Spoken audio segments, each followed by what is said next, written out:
ಸಾಮಾನ್ಯವಾಗಿ ವೈಶಾಖ ಎಂಬ ಶಬ್ದವೇ ವಿಶಾಖ, ವಿಶೇಷವಾಗಿ ಬಿಸಿಯಾಗೆ ಇರುವ ಕಾಲ ಅಂತ ನಮಗೆ ಬಂತು.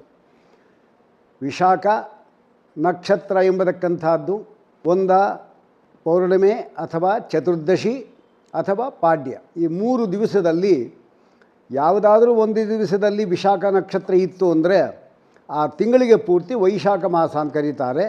ಇದರಲ್ಲಿ ವಿಶಾಖ ನಕ್ಷತ್ರಯುಕ್ತವಾಗಿರ್ತಕ್ಕಂಥ ಪೂರ್ಣಿಮೆ ಅದು ವೈಶಾಖ ಮಾಸ ಅಂತ ಹೇಳಲ್ಪಡ್ತಾ ಇದೆ. ಇದು ಅಗ್ನಿ ದೇವತೆ ಇದಕ್ಕೆ, ಆದ್ದರಿಂದ ಅಷ್ಟು ಬಿಸಿ. ಇಂದ್ರದೇವರು ಕೂಡ ಈ ಮಾಸಕ್ಕೆ ದೇವತೆ ಆಗಿದ್ದಾನೆ. ಅದರಲ್ಲಿ ಅವರು ಅಪ್ರಧಾನವಾದ ದೇವತೆಗಳು. ಮುಖ್ಯವಾಗಿ ಈ ಮಾಸ ಪೂರ್ತಿ ತನ್ನ ಕೈಯಲ್ಲಿ ಇಟ್ಕೊಂಡು ನೀವನ ಮಾಡುವವನು ಅಂದರೆ ಭಗವಂತನಾದ ಮಧುಸೂದನ. ಮಧುಸೂದನ ಅಂದರೆ ಮಧು ಎಂಬತಕ್ಕಂಥ ಒಬ್ಬ ದೈತ್ಯನನ್ನು ಸೂದನ ಮಾಡಿದವನು, ನಾಶ ಮಾಡಿದವನೇ ಮಧುಸೂದನ.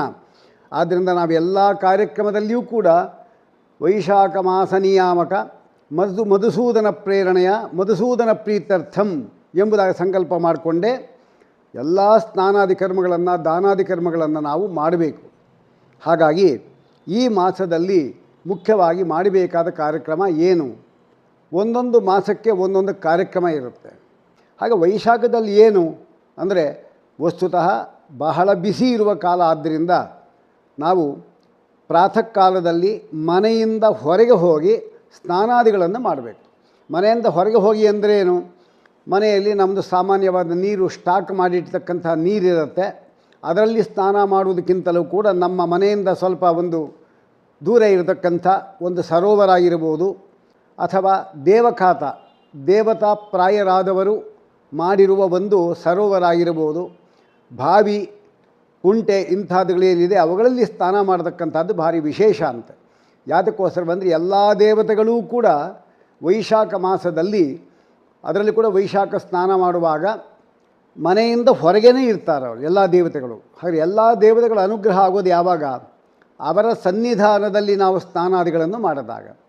ಆದ್ದರಿಂದ ನಾವು ಹೊರಗೆ ಹೋಗಿ ಸ್ನಾನ ಮಾಡಬೇಕು ಅಂದರೆ ತೀರ್ಥಕ್ಷೇತ್ರಾದಿಗಳು ನದ್ಯಾದಿಗಳು ಅಲ್ಲಿ ಹೋಗಿ ಸ್ನಾನ ಮಾಡಿದ್ರೆ ಮನೆಗಿಂತಲೂ ಕೂಡ 8-10 ಪಟ್ಟು ನಮಗೆ ಪುಣ್ಯ ಎಂಬುದು ಅಧಿಕವಾಗುತ್ತೆ. ಆದ್ದರಿಂದ ಪ್ರಾತಃ ಸ್ನಾನವನ್ನು ಮಾಡೋದು ಮುಖ್ಯವಾಗಿ ನಮಗೆ ಒಂದು ಆಶ್ಚರ್ಯ.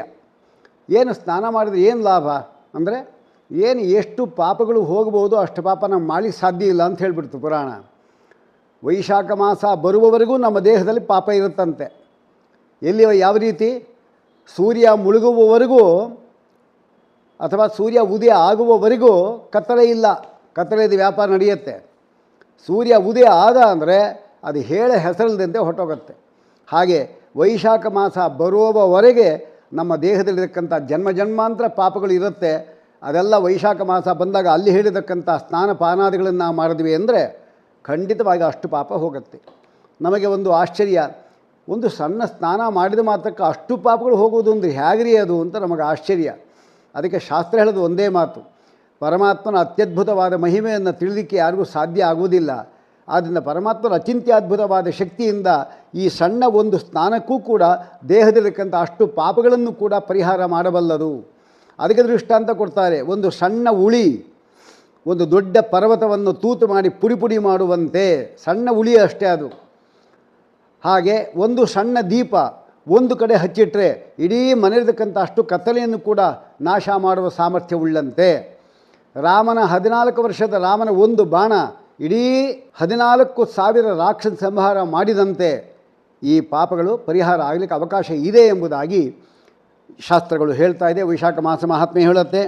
ಹೀಗಾಗಿ ಇಲ್ಲಿ ಮುಖ್ಯವಾಗಿ ನಾವು ತಾಪ ಉಂಟು ಮಾಡೋದರಿಂದ ಈ ಪ್ರಾತಃ ಸ್ನಾನ ಗಂಧಾದಿಗಳಿಗೆ ಜಾಸ್ತಿ ಪ್ರಾಧಾನ್ಯ ಇರುತ್ತೆ. ಗಂಧ ಎಂಬತಕ್ಕಂಥದ್ದು ದೇವರಿಗೆ ಪೂರ್ಣವಾಗಿ ಹಚ್ಚತಕ್ಕಂಥ ಒಂದು ಕಾರ್ಯಕ್ರಮವೂ ಕೂಡ ಇದರಲ್ಲಿ ಬಂದಿದೆ. ವೈಶಾಖ ಮಾಸದಲ್ಲಿ ಹೇಳುವಂತೆ ಪ್ರಾತಃ ಸ್ನಾಯೀವ ನರಹ ಸ್ತ್ರೀವ, ಪುರುಷರಾಗಿರಲಿ ಸ್ತ್ರೀಯರಾಗಿರಲಿ ಪ್ರಾತಃ ಕಾಲದಲ್ಲಿ ಯಾರು ವೈಶಾಖ ಮಾಸ ಸ್ನಾನವನ್ನು ಮಾಡ್ತಾರೋ ಅಂಥವರು ಅವರ ಜಾತಿಯಲ್ಲೇ ಶ್ರೇಷ್ಠ ಅನಿಸ್ಕೊತಾರೆ. ಇದೊಂದು ದೊಡ್ಡ ಕಾರ್ಯಕ್ರಮ.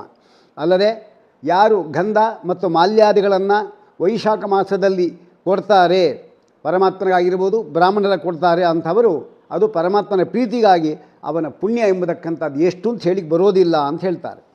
ಇದರಿಂದಾಗಿ ತೀರ್ಥಾದಿ ದೇವತಾ ಸರ್ವಾಹ ವೈಶಾಖೆ ಮಾಸಿ ಭೂಮಿಪ ಬಹಿರ್ಜನಂ ಸಮಾಶ್ರಿತ್ಯ ಸದಾ ಸನ್ನಿಹಿತ ನೃಪ ಅಂತ ಒಬ್ಬ ರಾಜನಿಗೆ ಹೇಳಿದಂತೆ ಎಷ್ಟು ಕಾಲ ಬೆಳಿಗ್ಗೆ ಈಗಾಗಲೇ 15 ದಿವಸ ಆಗೋಯ್ತು ನಮ್ಮದು ವೈಶಾಖ ಸ್ನಾನ ಎಂಬತಕ್ಕಂಥದ್ದು ಏನಿದೆ ಅದು 3 ರೀತಿಯಲ್ಲಿ ನಾವು ನಮ್ಮ ಲೆಕ್ಕವನ್ನು ತೆಗೆದುಕೊಂಡಿದ್ದಾರೆ. 3 ರೀತಿ.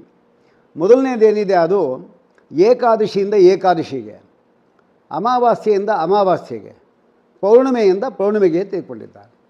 ಈಗಿನ ಸ್ನಾನವನ್ನು ನಾವು ಪೌರ್ಣಿಮೆಯಿಂದ ಪೌರ್ಣಿಮೆ ತಗೊಂಡಿದ್ದಾರೆ. ಅದು ಈಗಾಗಲೇ ಚೈತ್ರ ಮಾಸದ ಒಂದು ಪೌರ್ಣಿಮೆ ಏನು ಬಂತು, ಅಲ್ಲಿಂದ ಈಗಾಗಲೇ ಎಷ್ಟು ತ್ರಯೋದಶಿ 13 ದಿವಸ ಮುಗಿಯಿತು. 1 ತಿಂಗಳಿರುತ್ತೆ. ಅಂದರೆ ಏನು, ವೈಶಾಖ ಮಾಸದ ಪೌರ್ಣಿಮೆಯವರೆಗೂ ಈ ಸ್ನಾನದ ಕಾರ್ಯಕ್ರಮ ಇರುತ್ತೆ. ಅದು ವೈಶಾಖ ಸ್ನಾನವೇ. ವಸ್ತುತಃ ಚೈತ್ರ ಮಾಸ ಆದರೂ ಕೂಡ ಚೈತ್ರ ಮಾಸದ ಪೌರ್ಣಿಮೆಯಿಂದ ಪೌರ್ಣಿಮೆಗೆ ಲೆಕ್ಕ ಆದ್ದರಿಂದ ಅದು 1 ತಿಂಗಳು ಸ್ನಾನ ಎಂಬುದು ಮಾಡಬಹುದು. ಏನ್ರಿ 1 ತಿಂಗಳು ಹೋಗ್ಲಿಕ್ಕೆ ಆಗೋದಿಲ್ವಲ್ಲ, ನಮಗೆ ತುಂಬ ಕಷ್ಟ ಅಲ್ವ ಸ್ನಾನ ಮಾಡಲಿಕ್ಕೆ ಅಂದರೆ, ಆಯಿತು ಬೇಡ ಆಗಲ್ಲ ತಾನೆ, ಸುಮ್ಮನೆ ಅಶಕ್ತತೆ ಹೇಳಬಾರ್ದು. ಏನು ಎದ್ದು ಹೋಗ್ಲಿಕ್ಕಾಗಲ್ಲ, ಕೈಕಾಲು ಸರಿಗಿಲ್ಲ, ಇಂಥ ಸಂದರ್ಭ ಬಂದಾಗ ಕಡೇ 3 ದಿವಸ, ಅದಕ್ಕೆ ಅಂತ್ಯ ಪುಷ್ಕರಣಿ ಅಂತ ಹೇಳ್ತಾರೆ.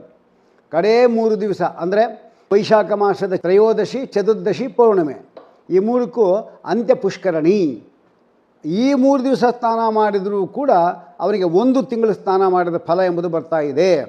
ಇಷ್ಟು ಶಾಸ್ತ್ರ ಅನುಕೂಲ ಮಾಡಿರುವಾಗ, ಪಾಪ ಕಳೆದುಕೊಳ್ಳಿಕ್ಕೆ ಅವಕಾಶ ಇರುವಾಗ ನಾವು ಮಾಡಲಿಲ್ಲ ಅಂದರೆ ನಮ್ಮಂತಹ ಮೂರ್ಖರು ಇನ್ನೊಬ್ಬ ವ್ಯಕ್ತಿ ಇರೋದಿಲ್ಲ. ಅದಲ್ಲದೆ ಸೂರ್ಯೋದಯ ಆದಷ್ಟು ಬೇಗ ನಾವು ಮಾಡಬೇಕು.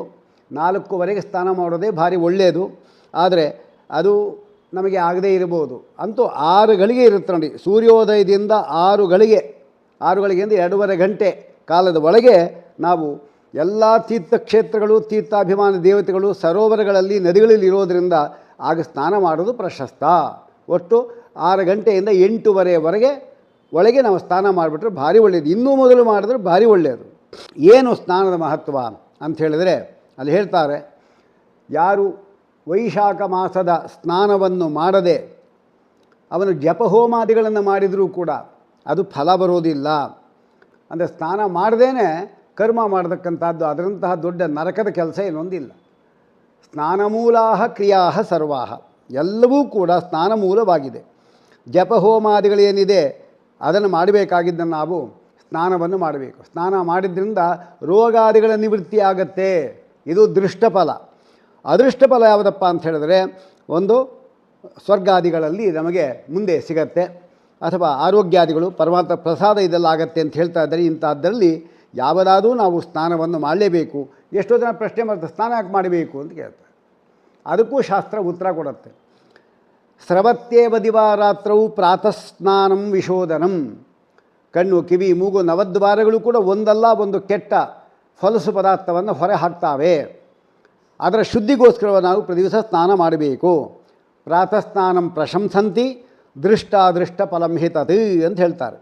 ಅನೇಕ ವಿಧವಾದ ಸ್ನಾನಗಳು ಇರಬಹುದು, ಆದರೂ ಕೂಡ ನಾವು ಸಂಕಲ್ಪವನ್ನು ಮಾಡಿ ಸ್ನಾನವನ್ನು ಮಾಡಬೇಕು. ಏನು ಸಂಕಲ್ಪ ಮಾಡೋದು ನಾವು? ಆಗಲೇ ಹೇಳಿದಂತೆ ಮಧುಸೂದನ ಮಾಸನಿಯಾಮಕ, ವೈಶಾಖ ಮಾಸನಿಯಾಮಕ ಮಧುಸೂದನ ಪ್ರೀತ್ಯರ್ಥಂ ತಸ್ಯ ಪ್ರೀತಿಂ ಕಾಮಯಮಾನಃ ಪ್ರಾತಃ ವೈಶಾಖ ಸ್ನಾನಮಹಂ ಕರಿಷ್ಯೆ ಅಂತ ಹೇಳಿಬಿಟ್ಟು ಸಂಕಲ್ಪ ಮಾಡಿದ್ರೆ ಆಗ ಅವನು ಸ್ನಾನ ಮಾಡತಕ್ಕಂಥ ನೀರೇನಿದೆ ಅದರಲ್ಲಿ ಒಂದೊಂದು ಕಣಕಣದಲ್ಲಿಯೂ ಕೂಡ ಪರಮಾತ್ಮ ಒಂದೊಂದು ರೂಪ ಇಟ್ಟಿರ್ತಾನೆ. ಆದ್ದರಿಂದ ನಾವು ಸ್ನಾನಾದಿಗಳನ್ನು ಮಾಡಬೇಕು, ಮೃತ್ತಿಕಾ ಸ್ನಾನವನ್ನು ಮಾಡಬೇಕು ಇತ್ಯಾದಿಗಳೆಲ್ಲ ನಮಗೆ ಸ್ತೋತ್ರ ಹೇಳ್ತಾ ಇದ್ದಾರೆ. ಇದಾದ ಮೇಲೆ ಸೂರ್ಯಾದಿಗಳಿಗೆ ನಾವು ಅರ್ಘ್ಯವನ್ನು ಕೂಡ ಕೊಡಬೇಕು. ಅದೆಲ್ಲ ನಾವು ಬಿಟ್ಬಿಟ್ಟಿದ್ದೇವೆ. ನಾವು ಅದನ್ನು ಖಂಡಿತ ನಾವು ಕೊಡಬೇಕು. ಈ ಮಧ್ಯದಲ್ಲಿ ಯಾವ ನದಿಯಲ್ಲಿ ನೀವು ಸ್ನಾನ ಮಾಡ್ತೀರಿ, ಆ ನದಿಯಲ್ಲಿ ಸ್ನಾನ ಮಾಡಲಿಕ್ಕೆ ಒಬ್ಬ ಪರಮಾತ್ಮನ ಸ್ಮರಿಸಬೇಕಾದ ಭಗವನ್ ಮೂರ್ತಿಗಳು ಬೇರೆ ಇದೆ. ಈ ಉದಾಹರಣೆಗೆ ಗಂಗೆಯಲ್ಲಿ ನಾವು ಸ್ನಾನ ಮಾಡಿದ್ವಿ ಅಂದರೆ ಶಂಖ ಚಕ್ರ ಗದಾ ಪದ್ಮಧಾರಿಯಾದ ಮಾಧವನನ್ನು ಸ್ಮರಣೆ ಮಾಡ್ಕೋಬೇಕು. ಮಾಧವಾಯ ನಮಃ ಮಾಧವಾಯ ಗಂಗೆಯಲ್ಲಿ ಹೇಳುವಾಗ, ಗೋದಾವರಿಯಲ್ಲಾದರೆ ವೀರನಾರಾಯಣ ಎಂಬ ಪರಮಾತ್ಮನ ಸ್ತೋತ್ರ ಮಾಡಬೇಕು. ಕೃಷ್ಣವೇಣಿಯಲ್ಲಿ ಶಂಖ ಚಕ್ರ ಚರ್ಮ ಮತ್ತು ಶಾರಂಗ ಎಂಬ ಬಿಲ್ಲು ಹಿಡ್ಕೊಂಡಿರತಕ್ಕಂಥ ಕೃಷ್ಣ ಪರಮಾತ್ಮನ ಮಾಡಬೇಕು. ಯಮುನಾ ನದಿಯಲ್ಲಿ ಹರಿಕೃಷ್ಣ ಎಂಬತಕ್ಕಂಥ ಪರಮಾತ್ಮ, ಸರಸ್ವತಿ ನದಿಯಲ್ಲಿ ದ್ವಿಭುಜವುಳ್ಳ ನಾರಾಯಣ, ಹೀಗೆ ಪ್ರತಿಯೊಂದು ಕಡೆಯೂ ಕೂಡ ಒಂದಿಂದೆ. ನರ್ಮದಾ ನದಿಯಲ್ಲಿ ಮಹಾವಿಷ್ಣು, ತುಂಗಭದ್ರಾದಲ್ಲಿ ವರಾಹರೂಪಿಯಾದ ಪರಮಾತ್ಮ, ಹೀಗೆ ಸ್ತೋತ್ರ ಮಾಡಬೇಕು. ಇದು ಕೂಡ ನಮಗೆ ಮುಖ್ಯವಾದದ್ದು. ನಮ್ಮ ದೇಹದಲ್ಲೇ ನಾಡಿಯಲ್ಲೇ ನದಿಗಳಿದೆ.